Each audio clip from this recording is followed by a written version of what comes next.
guys, nandito kami ngayon sa Spain, nag-discharging operation. Bali, nandito ako ngayon sa cargo control room. Kapag ka nasa puerto, dito ako nag-duty. So,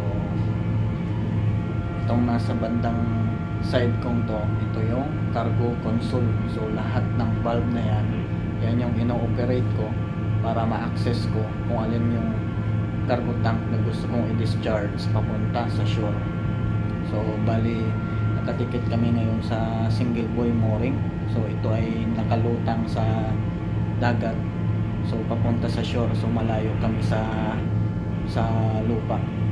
So, at ito naman yung loading computer or discharging computer namin. So, computer monitoring system na konektado siya sa mga cargo radar para i-confirm namin kung accurate yung nadi-discharge namin. At every hour kailangan namin i-calculate yung cargo quantity kung ilan na yung na-discharge namin. So, bali yung cargo nga pala namin is nanggaling sa Houston, Texas, USA, at dinidischarge namin ngayon dito sa Huelva, Spain. So, ang cargo control room. So, silipin nyo.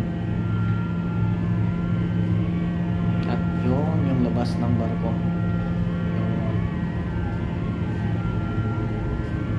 So, kapag ka nasa puerto, ito yung playground ko, day and night.